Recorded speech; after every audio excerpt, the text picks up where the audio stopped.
If you drive Ocean Parkway after dark, it feels almost unnatural. Long, flat, and empty. One side is marsh, one side is beach, and for years, that stretch of road held one of the most horrifying secrets in modern American true crime. Not one body, not two, but a chain of women and unidentified victims scattered across Long Island, New York, some hidden for years, some found in pieces, and some still without names. And the most chilling part of this, for a long time, the man who would eventually confess to 8 murders was not hiding in a cabin or living off-grid or running from the law. He was driving into Manhattan for work, going home to Massapequa Park in New York, raising a family, and blending in so well that the case sat unsolved for more than a decade. Today I'm going to be taking you through the story of the Gilgo Beach murders. Not the shortened version, not the headlines, the full timeline. How this case really began, and why it stalled. Why so many people believe the victims were failed long before the killer was caught. How the investigation finally turned, and where the case stands right now, after the guilty plea and sentencing that finally forced one of the most notorious killers in New York history to say out loud what investigators had spent years trying to prove.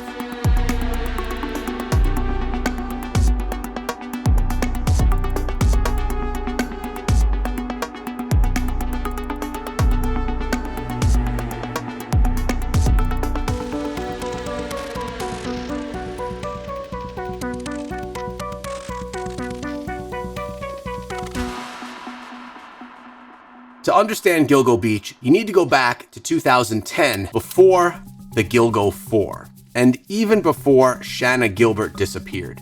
In 1993, 2 hunters found the body of a 28-year-old Sandra Costilla in a wooded area in North Sea out in the Hamptons. In April 1996, partial remains, later identified as Karen Vergata, was discovered on Fire Island. In June 1997, a woman later named Peaches was found in a container in the state park in Nassau County. In September 2000, partial skeletal remains, later identified as Valerie Mack, were found in Manorville. In July 2003, partial remains of Jessica Taylor were found in Manorville. At the time, these cases looked fragmented, disconnected, and easy to miss on a larger pattern. Years later, investigators would connect several of those victims to remains found near Gilgo Beach. Then came the disappearance that changed everything. On May 1st, 2010, 24-year-old Shannon Gilbert disappeared in Oak Beach after leaving the home of a client. During a recorded 911 call, she repeatedly said that someone was after her. She ran through the neighborhood, knocked on doors, and then vanished into the darkness. Police searching for Shannon would not find her that winter. What they found instead was the beginning of a massive gravesite investigation that would shake Long Island and eventually expose a serial killer. Shannon's remains were located in December 2011 in a marsh near Oak Beach, but Suffolk authorities later said her death was most likely not criminal. Her family has never accepted that conclusion. The major break came in December 11th, 2010. A police officer and his dog were conducting a search exercise along Ocean Parkway when they discovered human remains in the brush. At first, authorities thought they might have found Shannon Gilbert. Instead, they found Melissa Barthélemy. 2 days later, on December 13th, police found 3 more bodies in the same quarter-mile stretch: Amber Castillo, Megan Waterman, and Maureen Brainerd Barnes. These 4 women, all young and all connected in some way to sex work, would become known as the Gilgo 4. Each had been left in close proximity along Ocean Parkway, and investigators quickly began to fear that they were dealing with a serial killer. And this is where the case really grabs hold of the country, because the more police searched, the worse it got. On March 29th, 2011, some of Jessica Taylor's remains were found along Ocean Parkway. On April 4th, investigators found additional remains of Valerie Mack. Near those remains, they found remains of a toddler, later identified as Tatiana Dykes. The same day, they also found the remains of an unidentified young Asian male, known now as Asian Doe. Then on April 11, 2011, more remains were recovered, including additional remains of Karen Vergata and of the woman called Peaches, who would later be identified as Tanya Denise Jackson. What had looked in December like 4 linked murders now seemed to point to a much wider dumping ground. one that stretched across years and possibly across multiple offenders or multiple crime scenes. That explosion of discoveries created one of the biggest questions that still shadows the case even now. How many victims truly belong inside the Gilgo Beach murder story? After Heuermann's plea, we know he admitted killing 8 women: Melissa Barthelemy, Megan Waterman, Amber Castillo, Maureen Brainerd Barnes, Jessica Taylor, Valerie Mack, Sandra Castilla, and Karen Vergata. But not every set of remains found in the larger Gilgo sweep has been legally tied to him. Tanya Jackson and her daughter Tatiana were identified in 2025, and investigators later said that their killings were separate from the Heuermann case. Asian Doe still has not been identified at all, so even after the sentencing, Gilgo was both solved and unsolved, depending on which part of the map you're looking at. Oftentimes when making a documentary such as this, the women that we're talking about are sometimes flattened. The headlines call them escort, sex workers, missing women, but these women were actually more than just that. Melissa Barthelemy was 24, Megan Waterman was 22 and a mother. Maureen Brainerd Barnes was 25 and a mother. Amber Castillo was 27. Jessica Taylor was 20. Valerie Mack was 24. Karen Vergata was 34. Sandra Castilla was 28. In the years after the bodies were found, lawyers, relatives, advocates, and journalists kept making the same point. The victims were treated as disposable by the person who killed them, and too often by the culture around them too. This is one of the reasons this case stayed in the public eye for so long. The families refused to let the victims disappear a second time. The case, however, did not race toward an arrest. It dragged. Leads came and went. Public frustration grew. Over the years, the investigation became a symbol not just of a serial killer case, but of a system that seemed incapable of finishing what it started. By 2022, even major coverage of the case was still describing it as a cold investigation burdened by years of frustration and missteps. That same year, Suffolk County Police Commissioner Rodney Harrison announced a new Gilgo Beach homicide investigation task force, calling it a renewed effort to solve the murders.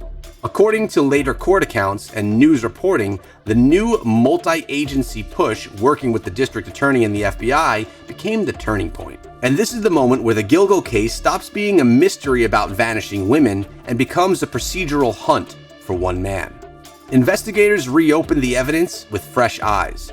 2 months into the renewed investigation, they connected a key witness statement from Amber Castillo's disappearance to a Chevy Avalanche. Back in 2010, a male acquaintance of Castillo had told investigators that the client she left with appeared to be driving that type of a truck. In March 2022, detectives identified a Chevy Avalanche registered to Rex Heuermann. That vehicle link triggered a massive deep dive. More than 300 subpoenas, search warrants, billing records, travel records, internet accounts, and surveillance operations. The task force was no longer wandering in the dark. It had a name. Then came the phone evidence, and this is where the case gets brutally precise. Prosecutors said burner phones were used to contact several victims during the years they disappeared. Those burner phones, along with Heuermann's personal phone, were allegedly traveling in the same pattern between Midtown Manhattan and Massapequa. Barthelемy's family had received taunting calls after her disappearance, and prosecutors later said the same burner phone network tied Heuermann to communications with the victims. Investigators also said they found internet activity showing intense interest in the Gilgo case itself, in the victims, in sex workers, and in violent torture-related material. Most damaging of all, prosecutors said Heuermann's wife and children were out of state during the periods when several of the murders were believed to have happened. And now there's the detail that's become part of true crime history: the pizza box. On January 6, 2023, investigators watching Heuermann in Manhattan saw him throw away a pizza box. Crime lab specialists swabbed leftover crust for DNA. In June 2023, authorities said the DNA matched the male hair profile recovered from evidence connected to Megan Waterman. That was the crack in the wall. Modern DNA work had already helped investigators identify previously unknown victims like Valerie Mack and Karen Vergata. Now it was helping them identify their killer. Years of dead ends were collapsing behind one discarded lunch. On July 13, 2023, investigators arrested Rex Heuermann and charged him with the murder of Melissa Barthelemy, Megan Waterman, and Amber Costello. He pleaded not guilty. At that stage, Maureen Bernard Barnes was not yet charged in the indictment, but prosecutors publicly called him the prime suspect of her death. The public image of the suspect only deepened the shock. A Manhattan architect, a husband, a father, a man who lived about 25 minutes from where several victims' remains were ultimately found. It was one of those true crime moments that feels scripted until you realize it's real. The monster was not far away. He'd been local the entire time. But if you think the 2023 arrest was the end of the story, it wasn't even close. On January 16, 2024, Heuermann was charged with the murder of Maureen Bernard Barnes, bringing the total charged victims to 4. Prosecutors said a hair found with her remains was genetically similar to DNA recovered from his wife's items, part of the same web of forensic connections that had started to build around the case. Then in May 2024, investigators launched another search of Heuermann's home, one that lasted nearly a week. Something bigger was unfolding behind the scenes. The next turn came in June 6, 2024. Heuermann was charged with 2 more murders, Jessica Taylor and Sandra Castilla. And with those charges came one of the most disturbing pieces of evidence in the whole case. Prosecutors said they had recovered a deleted computer document they described as a blueprint for the killings. A planning document with checklists, reminders, lessons, and operational notes. AP reported that the document included directions that amounted to reminders to limit noise, clean bodies, and destroy evidence. In other words, prosecutors were no longer presenting this as a man responding impulsively in isolated incidents. They were describing a methodical offender who planned, refined, and learned. In 2024, charges did something else too. They pushed the known timeline of the murders backward, far backward. Sandra Castilla was killed in '93, long before the 2010 search that made Gilgo Beach famous, and long before many people even imagined the case stretched into the early 1990s. Jessica Taylor's death, rooted in a 2003 Manorville case, reinforced how the Ocean Parkway discoveries were only one piece of a larger disposal pattern. These were not crimes confined to a single year or a single dump site. They were spread across the decades and geography, which helps explain why it took so long to see the whole thing clearly. Then, in December 2024, prosecutors charged Heuermann in the death of Valerie Mack, whose remains had first been found in 2000 and then linked by DNA to additional remains near Gilgo years later. By that point, the charged case against him covered murders from '93, 2000, 2003, 2007, 2009, and 2010. The scope was staggering. What the public once called the Gilgo Beach murders had become, in legal terms, a multi-decade serial murder prosecution built on old witness statements, burner phone analysis, computer forensics, and cutting-edge DNA. And at the same time, other parts of this Gilgo story were still moving in parallel. In August 2023, authorities identified Fire Island Jane Doe as Karen Vergata, a 34-year-old woman who disappeared in '96. In April 2025, Nassau County Police identified Peaches as Tanya Denise Jackson and identified the toddler found near Valerie Mack's remains as Tatiana Marie Dykes. Authorities later said the Tanya and Tatiana case was separate from Heuermann, and in December 2025, a Florida man, Andrew Dykes, was charged in Tanya Jackson's killing. These identifications mattered because they gave names back to the dead. They also clarified that the graveyard along Long Island's South Shore may have contained more than one story. And still, one person remained nameless: Asian Doe. In September 2024, Suffolk County officials released new information and renderings of the victim describing a biological male of Asian descent, likely of Southern Chinese ancestry, estimated to have been 17 to 23 years old, found in women's clothing, with death believed to have occurred during or before 2006, and the cause of death identified as homicide by blunt force trauma. Even after the Heuermann plea, Asian Doe remained unidentified. That alone tells you something important. The sentencing closed a huge chapter, but it did not answer every question Ocean Parkway is still keeping. By 2025, the legal war had moved into expert evidence. Heuermann's defense tried to block the advanced DNA evidence and also tried to split the case into multiple separate trials. In September 2025, Judge Timothy Mazzi ruled that prosecutors could use the advanced DNA generated from the rootless hairs. In the written decision, the court said the DNA results and related expert testimony were admissible at trial.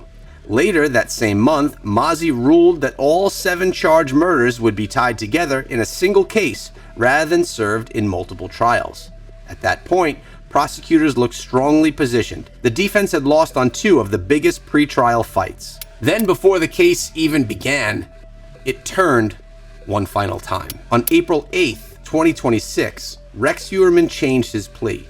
He pleaded guilty to murdering 7 women and admitted in court that he also killed Karen Vergata. AP reported that he admitted strangling all 8 victims and dismembering some of them before dumping their bodies. As part of the plea, he agreed to cooperate with the FBI's Behavioral Analyst Unit in what AP described as an academic and scientific exercise. After years of silence, denial, litigation, and speculation, the center of the case had finally shifted. It was no longer just the prosecution's story. The killer had now owned it in open court. That guilty plea also changed the emotional center of this whole story. Because once guilt is no longer in dispute, the spotlight moves exactly where it should have been all along, to the victims and the families. The family members who spent years begging the public to say these women's names. The mothers who outlived their daughters by decades. The children who were too young to understand the disappearances and then old enough to stand in court and face the man who caused them. For all the forensic detail at the Gilgo case, the emotional truth of it comes down to that. Entire families were frozen in mid-sentence for years while the world argued over evidence. On June 17th, 2026, just a few days ago, Heuermann was sentenced. Judge Timothy Mazzi denounced him from the bench, calling him disgusting, despicable, a coward. AP, People, and other outlets reported that he received 3 consecutive life sentences plus another 100 years to life, with no possibility of parole. Family members delivered impact statements in court. Megan Waterman's daughter said her mother could finally rest. Jessica Taylor's relatives told him exactly what he had stolen. Melissa Barthelomew's family confronted the man whose case had once been punctuated by taunting calls to loved ones. After years of wondering, waiting, and hearing theories, they finally stood in a courtroom where the killer could not evade the truth anymore. There are no words I can say. I am responsible for what was said in this room today. The words I would say have no meaning. And I'm going to leave it there at this time. So where does this leave the Gilgo Beach story today? It leaves us with both resolution and unease. Resolution because the man who confessed to killing 8 women has now been sentenced to die in prison. Because the Gilgo 4 are no longer the beginning and the end of the public story. Now the timeline stretches from Sandra Castilla in '93 to Amber Castello in 2010. And the confession ties together decades of fear. But it also leaves unease because some of the mysteries remain open. Asian Doe still has no name. Shannan Gilbert's death is still officially not ruled a homicide, even though her family continue to dispute that. And the larger question for how long the case might have stayed unsolved without the renewed task force, modern DNA work, and sheer persistence from families is impossible to ignore. And maybe that is the real ending. Gilgo Beach is not just the story of a serial killer. It's the story of who gets protected, who gets ignored, how fragile an investigation can become when years pass without answers, and how much persistence it takes to drag buried truth back into the daylight. Ocean Parkway looked empty. It wasn't. The silence around these women looked complete. It wasn't. And now, after all the years, all the names, all the searches, all the court hearings, and all the grief, the case has finally forced its way into one place it belonged from the start: the record. This road kept the case a secret for years. The women should have never had to wait this long for the world to listen.